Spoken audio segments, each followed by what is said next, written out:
Yes, hello and welcome back to the Underdogs Acharya. और आज हम बात करेंगे in types of Indian passports की, इंक्लूडिंग ई पासपोर्ट्स जो रिसेंटली गवर्नमेंट ने इशू किया है।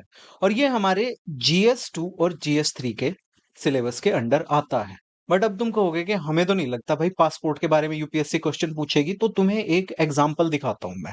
ओके, तो 2022 के यूपीएससी सीएससी मेंस के जीएस पेपर 1 में यूपीएससी ने एक क्वेश्चन पूछा था, जिसमें उन्होंने कहा था कि आईएमडी जो है इंडिया का मेट्रोलॉजिकल डिपार्टमेंट, मौसम विभाग, वो कलर कोडेड वार्निंग जारी करता है साइक्लोन प्रोन एरियाज के लिए। उन कलर्स के मीनिंग बताओ। तो हु इज टू से कि यूपीएससी आपको नेक्स्ट मेंस में या उससे नेक्स्ट मेंस में ये ना कह दे कि इंडिया में डिफरेंट टाइप के पासपोर्ट्स इशू होते हैं और आप हर पासपोर्ट के कलर का मतलब बताओ। तो आज हम इसी के बारे में देखेंगे। चलो शुरू करते हैं। तो before we move forward, here is a little something about me. मेरा नाम है राव अनूप सिंह और मैंने 2023 में यूपीएससी का इंटरव्यू दिया था। उसके अलावा मैं 5 बार यूपीएससी का प्रीलिम्स क्लियर करके मेंस के लिए अपीयर कर चुका हूं और 3 बार स्टेट पीसीएस का प्रीलिम्स क्लियर करके मेंस के लिए अपीयर कर चुका हूं। पहले मैं स्टेट बैंक ऑफ इंडिया में असिस्टेंट मैनेजर होता था। उससे पहले मैं एयर इंडिया, जब गवर्नमेंट कंपनी होती थी, तो उसमें भी असिस्टेंट कंट्रोलर की पोस्ट पे काम करता था। उसके अलावा मैं पिछले 9 साल से यूपीएससी कोचिंग इंडस्ट्री में एक्टिव हूँ और मैंने अलग अलग भूमिकाओं में अलग अलग इंस्टीट्यूट्स में काम किया है। I also use to be UPSC mentor at Study IQ IAS। उसके अलावा ये सब एग्जाम्स हैं जो मैंने क्लियर किए हैं, आप पॉज करके पढ़ सकते हैं, ज्यादा टाइम नहीं वेस्ट करेंगे। Let's move forward. तो सबसे पहले हम ये जानेंगे कलर मैटर क्यों करता है। ओके, तो डिफरेंट कलर्स जो है पासपोर्ट के, वो सिर्फ उनको सुंदर दिखाने के लिए ही नहीं, उनका पर्पस बताने के लिए भी है। तो ये कम्युनिकेट करते हैं कि जिसके पास वो पासपोर्ट है, जो होल्डर है, तो वो जहां ट्रैवल कर रहा है वो किस ट्रैवल कैटेगरी में है और उसका क्या स्टेटस है। कलर देखते ही पता लग जाता है इमिग्रेशन ऑफिसर्स को। और इससे जो इमिग्रेशन अथॉरिटीज हैं उनको क्लैरिटी मिलती है और वो जो एंट्रीज और एग्जिट्स हैं उनको और ज्यादा एफिशिएंटली प्रोसेस कर सकते हैं। हम आगे देखेंगे कैसे। और उनको पता लग जाता है कि किस व्यक्ति को हमें स्पेशल प्रिविलेजेस देने हैं और किसको ढंग से चेक करना है। अब सबसे पहला देखते हैं हम हमारा जो नॉर्मल पासपोर्ट होता है, ब्लू पासपोर्ट, जिसको कि हम ऑर्डिनरी पासपोर्ट भी कहते हैं। ओके, ये सबने देखा है, जिन्होंने अप्लाई किया है उनको यही मिलता है, साधारण पासपोर्ट। तो किसको मिलता है? मेजॉरिटी ऑफ इंडियंस के पास यही पासपोर्ट होता है। और ये हमारा जो नॉर्मल इंटरनेशनल ट्रैवल होता है, जैसे टूरिज्म या पढ़ने जा रहे हो आप, या कहीं बिजनेस ट्रिप पे जा रहे हो, जॉब के लिए जा रहे हो, या फैमिली के साथ जा रहे हो, तो यही पासपोर्ट आपको मिलेगा। और ये बच्चों और बड़ों दोनों के लिए वैलिड होता है। अब इसका पर्पस क्या होता है कि ये स्टैंडर्ड ट्रैवल डॉक्यूमेंट है, जिससे इंडियन सिटीजन्स जो हैं वो पूरी दुनिया में ट्रैवल कर सकते हैं। ये अगर आपको कहीं का वीजा अप्लाई करना है तो भी आप यही दिखाएंगे, आपको अपना आइडेंटिटी प्रूफ अगर प्रूव करना है तो भी आप ब्लू पासपोर्ट दिखाते हैं। और ऑफिशियल पर्पस, आपको यूपीएससी का फॉर्म भरना है और वहां पे आपको अगर कोई आईडी प्रूफ, रेजिडेंस प्रूफ लगाना है, तो भी आप ब्लू पासपोर्ट ही लगाते हैं। ये इसकी वैलिडिटी लगभग लगभग नहीं और 10 साल की ही होती है अडल्ट्स के लिए, और बच्चों के लिए इसकी वैलिडिटी, 15 साल से कम के बच्चों के लिए इसकी वैलिडिटी 5 साल होती है, या फिर वो 18 के हो जाए तब तक। इनमें से जो भी पहले आ जाएगा वहीं पे पासपोर्ट की जो वैलिडिटी है वो खत्म हो जाएगी। अभी रिसेंटली गवर्नमेंट ऑफ इंडिया ने इसको ई पासपोर्ट में अपडेट कर दिया है, तो अब ज्यादातर नए ब्लू पासपोर्ट जो हैं वो ई पासपोर्ट के तौर पे इशू किए जा रहे हैं। तो अब ई पासपोर्ट क्या है, तो ये आपके प्रीलिम्स के लिए अगेन इंपॉर्टेंट हो जाता है। और इसके प्रैक्टिस क्वेश्चंस भी मैंने इसी पीडीएफ में नीचे डाले हैं, प्रीलिम्स और मेंस दोनों के।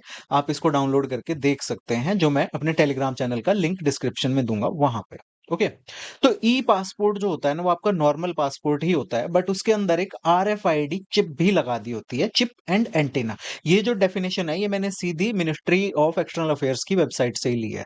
ओके, अब इस चिप के अंदर क्या होता है, आपका नाम होगा, डेट ऑफ बर्थ होगी, आपका पासपोर्ट नंबर होगा, आपकी फोटो होगी, आपके फिंगरप्रिंट्स होंगे और आपकी आइरिस यानी आंखों का जो स्कैन है वो होगा। ये पासपोर्ट जो इंटरनेशनल सिविल एविएशन ऑर्गेनाइजेशन है उसके रूल्स को फॉलो करते हुए बनाया गया है। और इसको नॉर्मल पासपोर्ट से डिफरेंशिएट करने के लिए इसके फ्रंट कवर पे एक छोटा सा गोल्ड सिंबल जो है वो बना दिया गया है, ताकि देख के पता लग जाए कि ये ई पासपोर्ट है, जो हम इस फोटो में देख सकते हैं। यहाँ पे ये जो सिंबल है ये आपके नॉर्मल पासपोर्ट पे नहीं होता। यहाँ पे ये आपका नॉर्मल पासपोर्ट है और ये आपका ई पासपोर्ट है। ओके, तो ये इनमें डिफरेंस है। अब यहाँ पे ये क्यों बनाया गया है, क्वेश्चन है। क्यों ज़रूरी है ये? तो सबसे पहली बात, ये ज़्यादा सिक्योर है। इसको फ़ेक करना या इसकी कॉपी बनाना मुश्किल होता है। आप अगर कहीं जाते हैं और एयरपोर्ट पे भीड़ है, तो वहाँ पे आपका इमिग्रेशन जो प्रोसेस है वो फ़ास्ट हो जाता है, क्योंकि मशीन्स जो हैं वो चिप्स को जल्दी-जल्दी पढ़ लेती हैं, as compare to a person जिसको देख के वेरीफ़ाई करना होता है। ग्लोबल स्टैंडर्ड्स भी यही हैं, क्योंकि बाकी सब कंट्रीज़ भी इनको ऑलरेडी यूज़ कर रहे हैं, तो इंडिया बहुत पीछे रह गया और अब कैच अप कर रहा है। और इसमें फ्रॉड के चांसेस भी और मिसयूज़ और आइडेंटिटी थेफ्ट के चांसेस भी कम होते हैं। तो इनको कौन ले सकता है? तो अभी कुछ पासपोर्ट सेवा केंद्र हैं जो इनको इश्यू कर रहे हैं, बट स्लोली ये पूरे इंडिया में अवेलेबल हो जाएँगे, और कोई भी अगर नया पासपोर्ट अप्लाई करेगा या रिन्यू करवाएगा तो वो इसको चूज़ कर सकता है, एंड आई थिंक ये मैंडेटरी हो जाएँगे। अब यहाँ पे एक इम्पोर्टेंट टर्म है, वो है आपका आरएफआईडी चिप, और इसमें है आपकी RFID technology, radio frequency identification. तो प्रीलिम्स में हम यूजुअली देखते हैं, यूपीएससी प्रीलिम्स 2020 में भी हमने देखा कि उन्होंने विजिबल लाइट कम्युनिकेशन के बारे में क्वेश्चन पूछ लिया था। फिर उसके बाद हमने यूपीएससी प्रीलिम्स 2019 में देखा कि उन्होंने वोल्टे और एलटीई के बारे में क्वेश्चन पूछा था, जो कि मोबाइल टेक्नोलॉजीज होती हैं। और फिर 2025 में इंडियन रेलवे के कवच से रिलेटेड क्वेश्चन पूछा था, जिसमें आरएफआईडी टैग्स की बात की गई थी।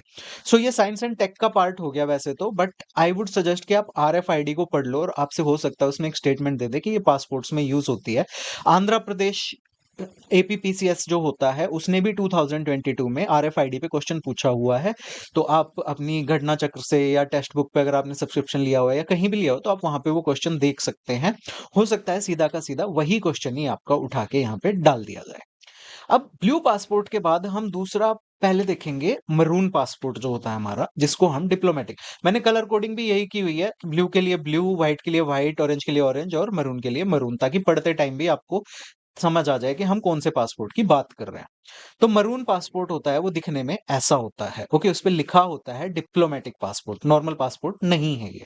अब मरून पासपोर्ट किसको मिल सकता है? तो इंडियन डिप्लोमैट्स को, यानी कि IFS, Indian foreign services officers, ambassadors और हाई कमिश्नर्स। अब अगर आप यूपीएससी की तैयारी कर रहे हो, तो आपको एम्बेसडर और हाई कमिश्नर में फर्क पता होना चाहिए। नहीं पता तो गूगल करके नोट्स में लिख लो, और अपने टीचर को बोलो कि पढ़ाया क्यों नहीं है।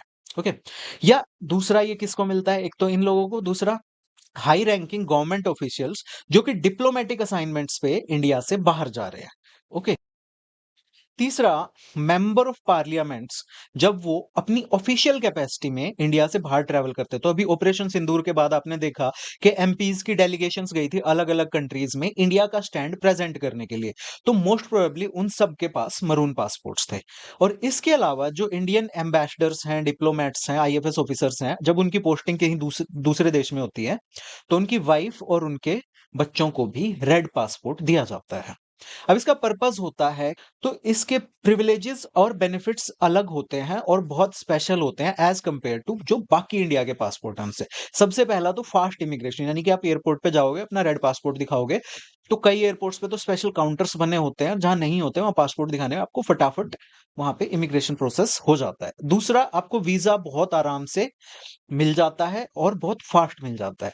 फिर जो सबसे इंपॉर्टेंट इसका फायदा है, वो है डिप्लोमेटिक इम्यूनिटी, जो कि वियना कन्वेंशन के अंडर जो लॉज बने हुए हैं, उसके अंडर डिप्लोमेट्स जो हैं, जिनके पास ये रेड पासपोर्ट हो, वो अरेस्ट नहीं हो सकते दूसरे देश में, और ना ही उनपे कोई केस चल सकता है। उनका जो सामान होता है वो भी एयरपोर्ट्स पे चेक नहीं होता। और बट ये जो इम्यूनिटी है, ये यूनिवर्सल नहीं है, ये होस्ट कंट्री पे डिपेंड करती है, बट जनरली सभी कंट्रीज इसको फॉलो करते हैं, वियना कन्वेंशन के अंडर है। इसके अलावा उनको स्पेशल काउंसलर सर्विसेज दूसरे देशों में वो भी मिलती है, और फास्ट मिलती है। काउंसलर सर्विस क्या होती है? इमरजेंसी हेल्प, यानी कि अगर कोई डिप्लोमेट अपना पासपोर्ट खो देता है, तो एम्बेसी बहुत जल्दी उनको दूसरा पासपोर्ट इश्यू कर देती है, जो कि नॉर्मल हम लोगों को नहीं होता। अगर अरेस्ट हो जाता है कोई डिप्लोमेट, मरून पासपोर्ट होल्डर, तो एम्बेसी बहुत इमीडिएटली इंटरवीन करके उनको छुड़वाती है। इसके अलावा लीगल और एडमिनिस्ट्रेटिव सपोर्ट भी उनको दिया जाता है। एम्बेसी वहां की किसी भी देश की लोकल अथॉरिटीज से नेगोशिएट करती है ऑफिशियल कैपेसिटी में, अगर डिप्लोमेट में और वहां की ऑफिशियल्स के बीच में कोई डिस्प्यूट है। और इसके अलावा जो भी इम्यूनिटी से रिलेटेड मैटर्स होते हैं, उनको एम्बेसी डायरेक्टली हैंडल करती है। Okay, faster processing of visas, license, ये सब भी यहाँ पे मिलता है। इसके अलावा फैमिली सपोर्ट में, यानी कि जो डिपेंडेंट्स हैं उन ऑफिसर के या डिप्लोमेट के, उनकी वाइफ और बच्चे, उनको भी क्विक हेल्प मिलती है in case of medical emergency हो जाए कोई, या फिर वहां पे स्कूल में एडमिशन लेना हो, तो ये पासपोर्ट जो है, it acts as a super power. For example अब इंडियन एम्बेसडर हैं कोई फ्रांस में, तो उनके पास मरून पासपोर्ट है जब वो वहां पे एज ए डिप्लोमेट पोस्टेड है। बट अगर वो रिटायरमेंट के बाद अपनी फैमिली के साथ कहीं घूमने जाते हैं तो वो अपने मरून पासपोर्ट को नहीं यूज कर पाएंगे, उन्हें अपना नॉर्मल ब्लू पासपोर्ट ही यूज किया जाएगा। और ये पासपोर्ट भी अब एज ई पासपोर्ट इशू होने लग गया है।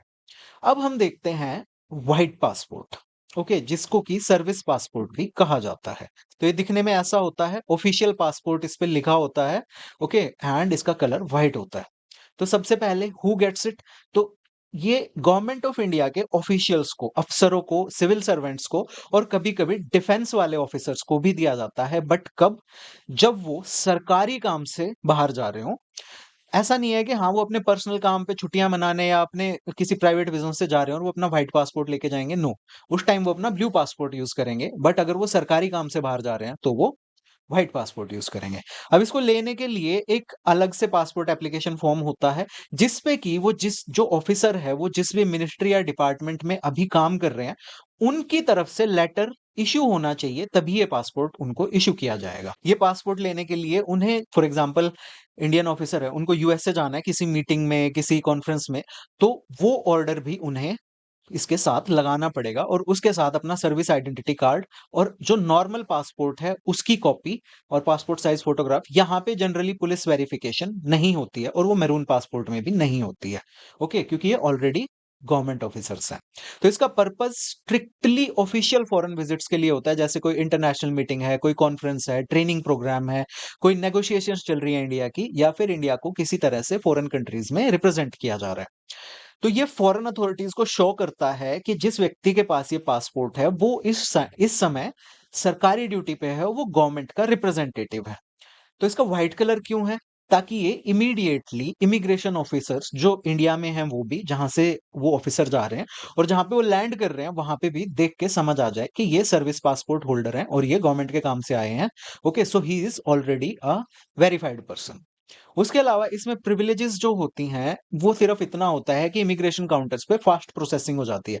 इसके अलावा जो मरून पासपोर्ट है, डिप्लोमेटिक पासपोर्ट जिसे कहते हैं, जितनी पावर्स उसमें मिलती हैं, ऐसी पावर्स यहाँ पे कुछ नहीं मिलती, ना कोई इम्यूनिटी ना कुछ और। इसकी वैलिडिटी, जैसे ब्लू पासपोर्ट की वैलिडिटी 10 साल होती है, ऐसे इसकी वैलिडिटी सिर्फ उतने टाइम के लिए होती है जितने टाइम के लिए उनकी जो ऑफिशियल विजिट है दूसरे देश में वो वैलिड हो। जैसे ही वो असाइनमेंट खत्म होता है, ऑफिसर्स को यूजुअली अपना ब्लू पासपोर्ट पे शिफ्ट करना पड़ता है। अब तुम्हारे मन में ख्याल आ रहा होगा कि अगर कोई ऑफिसर अपना व्हाइट पासपोर्ट लेके और पर्सनल ट्रैवल पे चला जाए तो देखो भाई, ये सिर्फ है ना स्ट्रिक्टली ऑफिशियल ड्यूटी के लिए है। अगर आप हॉलिडे वगैरह पे या शॉपिंग ट्रिप पे फैमिली के साथ इसको लेके जाते हो तो इसको मिसयूज माना जाएगा और इसके कॉन्सिक्वेंसेज होंगे कि आपके ऊपर लीगल और डिसिप्लिनरी एक्शन लिया जाएगा। ये पासपोर्ट कैंसिल भी हो सकता है, उसको विड्रॉ भी किया जा सकता है और आपका ट्रैवल, इवन जो इमिग्रेशन ऑफिसर होते हैं ना एयरपोर्ट पे, वो भी आपसे पूछेंगे कि आप किस काम के लिए जा रहे हो, तो वो भी आपको ट्रैवल डिनाई कर सकते हैं और इसको भी एज ई पासपोर्ट इशू किया जाता है। अब देखते हैं जो सबसे कंट्रोवर्शियल है, यानी कि हमारा ऑरेंज पासपोर्ट। ओके, तो इसके बारे में बता दूं कि ऑरेंज पासपोर्ट जो है वो कभी भी एक्चुअली इशू नहीं किया गया इंडिया में। प्रपोज किया गया था, बट इस प्रपोजल को भी मिनिस्ट्री ऑफ एक्सटर्नल अफेयर्स ने 2018 में विड्रॉ कर लिया, क्योंकि लोगों की तरफ से बहुत आउटरेज आया था, विरोध हुआ था। क्यों हुआ था वो हम देखेंगे जब हम देखेंगे कि ये क्या है। ओके, तो सबसे पहले हर बार की तरह कि किसको मिलता है? इंडियन सिटीजन्स को, जो कि ईसीआर कैटेगरी में आते हैं, इमिग्रेशन चेक रिक्वायर्ड कैटेगरी में। तो कौन होते हैं लोग? जो कि 10th क्लास तक पढ़े हैं और जो ब्लू पासपोर्ट के लिए क्वालिफाई नहीं करते हैं। तो मेनली अनस्किल्ड या सेमी स्किल्ड वर्कर्स आते हैं। ये कौन होते हैं अभी देखेंगे। तो इसका पर्पस ये था, जिसलिए ये प्रपोज किया गया था, कि जो इंडियन वर्कर्स है खास करके गल्फ कंट्रीज में या साउथ ईस्ट एशिया में, वो वहां पे वल्नरेबल होते हैं, क्योंकि वहां पे उनका exploitation, fraud, human trafficking etcetera बहुत आसानी से हो जाता है। तो ये ऑरेंज कलर का पासपोर्ट प्रपोज किया गया था ताकि इमिग्रेशन ऑफिसर्स ऐसे लोगों को पहचान सकें इस पासपोर्ट से और उनको एक्स्ट्रा प्रोटेक्शन प्रोवाइड की जा सके। अब क्या फ्रॉड होते हैं, उनके साथ क्या कुछ होता है, तो मैं आपको सजेस्ट करूंगा, एक मूवी आई थी the goat life. Okay, south Indian movie है जिसका नाम है आदु जीवितम। ओके, और अगर आपका दिल कच्चे दिल के आप हो तो आप इस मूवी को मत देखना, बट इट शोज कि किस तरह से, कितनी बुरी तरह से उन कंट्रीज में इंडियन वर्कर्स के साथ फ्रॉड होता है और उनका एक्सप्लॉइटेशन होता है, और किस तरह उनको एज अ स्लेव लेबर वहां पे ट्रीट किया जाता है। तो ये व्यक्ति होते हैं, ये यहाँ से इंडिया से जाते हैं और वहां पे इनको किडनैप करके डेजर्ट के बीच में एक गोट फार्म पे ले जाया जाता है और वहां पे इनका बुरा हाल हो जाता है। तो ये मूवी आप देखना टाइम मिले तो। मतलब इसमें कुछ ट्रैवल रिस्ट्रिक्शंस जो हैं वो सजेस्ट की गई थी कि इमिग्रेशन क्लियरेंस की आपको स्टैंप लेनी पड़ती थी from protector of immigrants. Okay, अगर आप कुछ सर्टेन कंट्रीज में एम्प्लॉयमेंट के लिए जाना चाहते हो तो फिर प्रोटेक्टर ऑफ इमिग्रेंट्स जो हैं ये एक ऑफिशियल होते हैं मिनिस्ट्री ऑफ एक्सटर्नल अफेयर्स के अंडर, और इनका मेन काम होता है कि वो सिटीजन्स जो लो स्किल्ड हैं यानी कि मजदूरी करते हैं, तो उन वो अगर विदेश में नौकरी के लिए जाते हैं तो उनको प्रोटेक्ट करना। और इनकी क्लियरेंस जो है वो प्रपोज किया गया था कि वो इंश्योर करेगी कि अगर आप विदेश में जा रहे हो ऐसे लो स्किल्ड जॉब पे, तो आप वहां पे सेफ और वेरीफाइड एम्प्लॉयमेंट कॉन्ट्रैक्ट के अंडर ही जा रहे हो, आप वहां पे फ्रॉड में ना जा पाओ। ओके, तो इस क्लियरेंस से के बिना आपको अलाउड नहीं होगा फ्लाइट्स बोर्ड करना, इन खास करके इन कंट्रीज में जो मैं अभी बताऊंगा। क्यों जरूरत थी? क्योंकि बहुत सारे अनस्किल्ड इंडियन वर्कर्स हैं जो कि गल्फ या साउथ ईस्ट एशिया में जाते हैं और वहां पे फ्रॉडलेंट फर्जी जॉब ऑफर्स में फंस जाते हैं। फिर वहां पे जाके वो फंस जाते हैं, उनकी एक्सप्लॉइटेशन होती है और ह्यूमन ट्रैफिकिंग होती है। तो ये जो क्लियरेंस है ये ऑफिसर की, इससे ये एक सेफ्टी फिल्टर का काम करती है ताकि ये पता लगाया जा सके कि जहां से जॉब ऑफर आया है वो एम्प्लॉयर जेन्युइन है, जॉब कॉन्ट्रैक्ट जो है वो लीगल है और फेयर है, और जो वर्कर है उसका एक्सप्लॉइटेशन नहीं होगा। तो ये क्लियरेंस कहाँ पे रिक्वायर होती है, किन किन कंट्रीज के लिए रिक्वायर्ड थी? 18 देशों के लिए, mostly gulf and south east Asia, जिसमें कि UAE, Saudi Arabia, Qatar, Kuwait, Oman, Malaysia, Thailand, Indonesia, Iraq, Afghanistan, Sudan, Syria, Lebanon etcetera, ये सब कंट्री। बट अगर आप एजुकेशन, टूरिज्म, बिजनेस विजिट्स के लिए जा रहे हो तो ये ईसीआर क्लियरेंस जरूरी नहीं थी, बट सिर्फ एम्प्लॉयमेंट के लिए जरूरी थी। अभी ऑरेंज कलर का नहीं आता है, बल्कि नॉर्मल पासपोर्ट के लास्ट में ही मेंशन कर दिया जाता है। तो इसकी प्रिविलेजेस और लिमिटेशन क्या थी? कि प्रिविलेज थी कि एक्स्ट्रा प्रोटेक्शन मिलता है इंडियन गवर्नमेंट की तरफ से, जिसमें safe contracts, verified workers etcetera. और इसमें रिस्ट्रिक्शन थी कि आपके पास इतनी ट्रैवल की फ्रीडम नहीं थी एज कंपेयर टू जो हमारे ब्लू पासपोर्ट होल्डर होते हैं उनसे। तो आप फ्रीली ट्रैवल नहीं कर सकते कुछ कंट्रीज में विदाउट प्रायर क्लियरेंस। तो एग्जांपल समझो, मान लो अब्दुल है कोई अपना भाई, वो 8वीं क्लास तक ही पढ़ा है, बट उसको एज अ कंस्ट्रक्शन वर्कर नौकरी मिल गई है दुबई में। तो उसको ऑरेंज पासपोर्ट इश्यू किया जाने का प्रपोजल था। तो प्लेन में बैठने से पहले उसे प्रोटेक्टर ऑफ इमिग्रेंट्स ऑफिस जाके, जो कि इंडिया के बड़े शहरों में होता है, वहां से क्लियरेंस लेनी है। और वो क्लियरेंस तभी देंगे जब वो वेरीफाई कर लेंगे कि ये जॉब जो है ये मतलब जेन्युइन है और कॉन्ट्रैक्ट जो है वो सही है, कोई स्कैम नहीं है।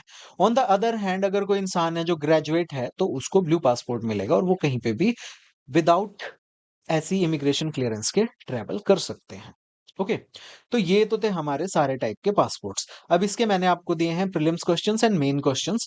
7-8 क्वेश्चन है, बहुत अच्छे क्वेश्चन बनाए हैं। मेंस क्वेश्चन में मैंने आपको अप्रोच भी दी है। सो आप इस पीडीएफ को डाउनलोड कर सकते हैं मेरे टेलीग्राम चैनल से, जिसका क्यूआर कोड ये है, लिंक डिस्क्रिप्शन में भी दिया गया है। आप किसी भी तरह से इसको ज्वाइन कर सकते हैं। So you are watching the Underdogs Acharya, मेरा नाम है रावणूप Singh, and thank you for watching. Like करें, शेयर करें, सब्सक्राइब करें, अपने दोस्तों के साथ भी शेयर करें, क्योंकि अभी आपका लाइक ही मेरी कमाई है।